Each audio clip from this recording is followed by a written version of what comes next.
Do you know those people who think the world revolves around them? The ones who throw tantrums in stores, scream at workers, and demand to speak to the manager? Yeah, we call them Karens. But what happens when Karen picks the wrong fight?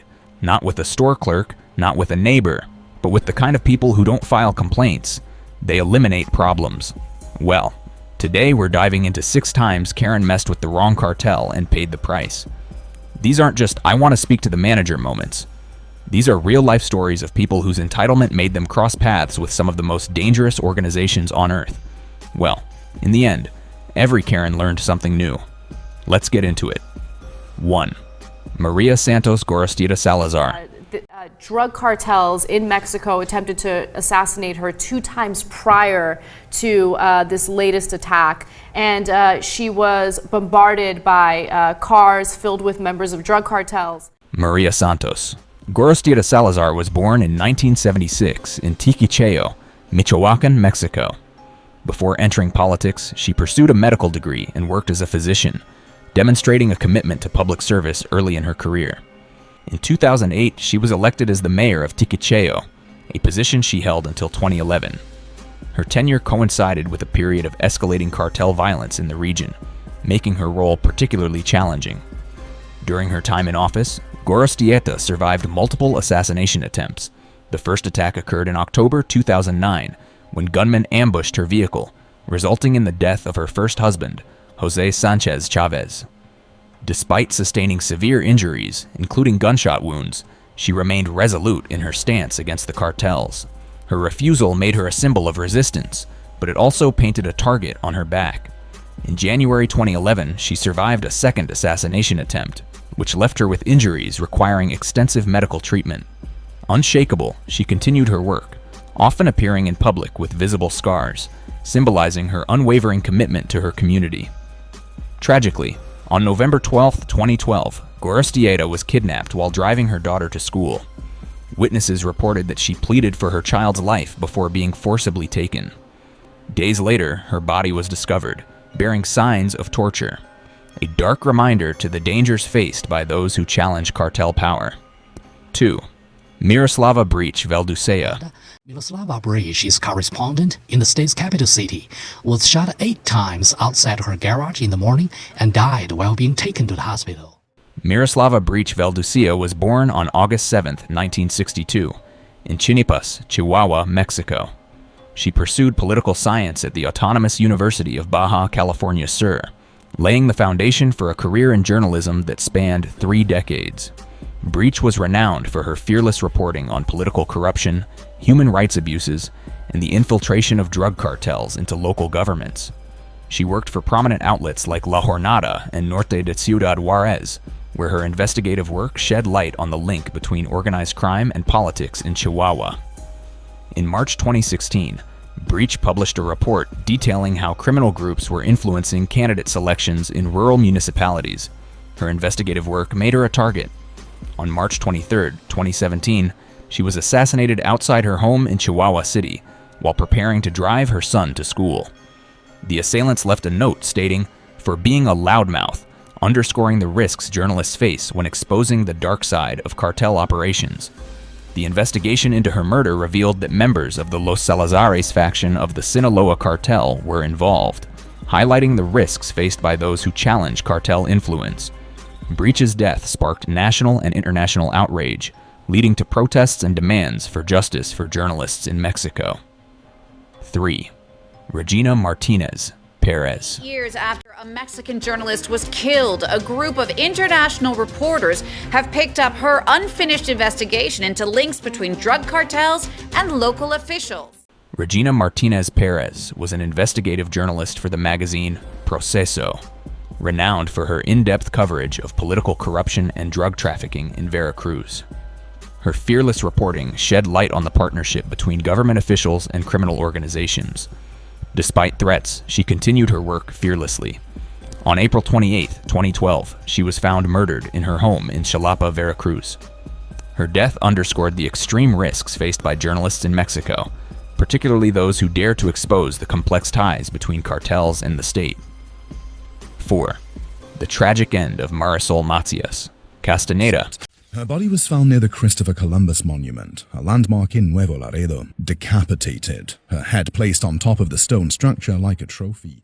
Marisol Macias Castaneda, known by her screen name Lenena Laredo, the girl from Laredo, was a Mexican journalist and editor-in-chief of the newspaper Primera Hora in Nuevo Laredo, Tamaulipas. Her courageous use of social media to expose the activities of drug cartels led to her brutal murder, highlighting the extreme dangers faced by those who challenge organized crime in Mexico. In addition to her editorial role at Primera Hora, Macias actively participated in online platforms such as Twitter and the forum Nuevo Laredo en Vivo, where citizens shared information about local criminal activities. Using her screen name, she reported on drug trafficking operations and alerted the community to cartel-related violence, aiming to promote safety and awareness. Macias's online posts often targeted the Los Zetas cartel, a dominant criminal organization in northeastern Mexico. Her efforts to expose their illegal activities made her a target, as the cartel hunted to maintain control through fear and violence.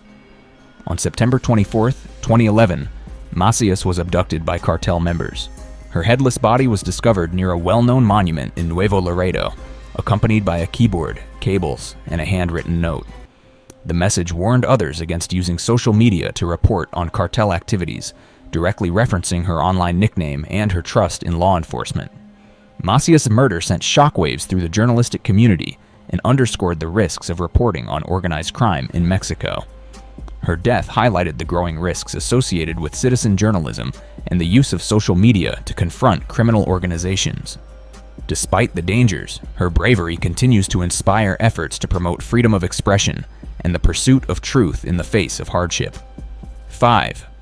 Melissa Reed. Melissa Reed was jailed along with Michaela McCollum in 2013 after trying to smuggle cocaine worth £1.5 million from Peru to Spain.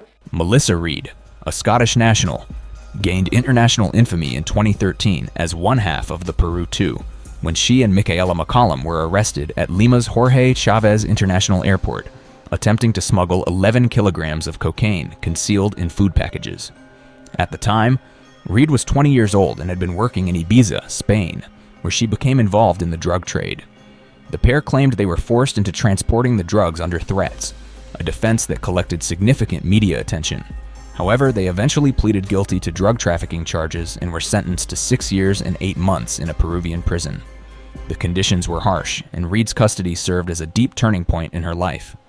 After serving nearly 3 years, Reed was released in 2016 under new legislation, allowing for early release of first-time drug offenders.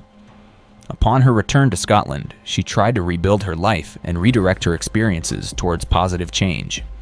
Reed became actively involved in drug education and rehabilitation initiatives, sharing her story to discourage others from making similar mistakes.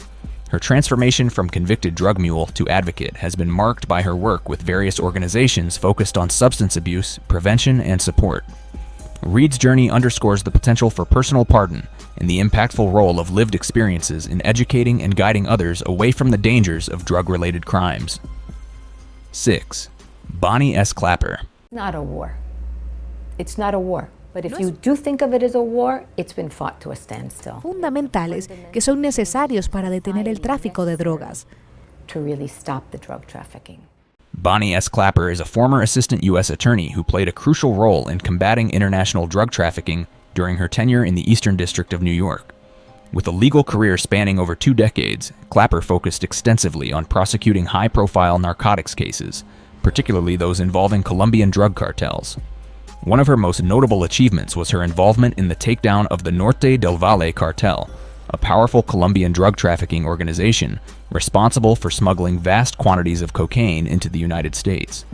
Clapper's meticulous approach and dedication to justice led to the allegations and expulsion of several key cartel figures, significantly disrupting their operations. After retiring from the U.S. Attorney's Office, Clapper moved into advocacy, utilizing her expertise to address the root causes of drug trafficking and promote more effective drug policies. She has been a vocal supporter of harm reduction strategies and has worked with various organizations to implement programs aimed at reducing drug-related harm and supporting affected communities. Clapper's career reflects a comprehensive approach to tackling the complexities of drug trafficking, combining rigorous law enforcement with compassionate advocacy for systemic change. Her efforts highlight the importance of addressing both the supply and demand aspects of the drug trade to achieve sustainable solutions. Irrespective of all her actions, she is still alive. Some Karens are unstoppable. Look, messing with Karen can be annoying, but messing with a cartel? That's like inviting yourself to your funeral. These groups don't play by the rules. They don't argue. They don't negotiate. They end problems permanently. So if you ever meet Karen throwing a tantrum, just hope she's yelling at a server and not a cartel boss. Because unlike a rude cashier at Starbucks, the cartel doesn't just roll their eyes and move on. As we've seen today, some people learn their lesson the hard way. Stay safe, stay smart, and whatever you do, don't mess with the cartels. What do you think? Which story shocked you the most? Let me know in the comments, and don't forget to like and subscribe for more insane stories like this.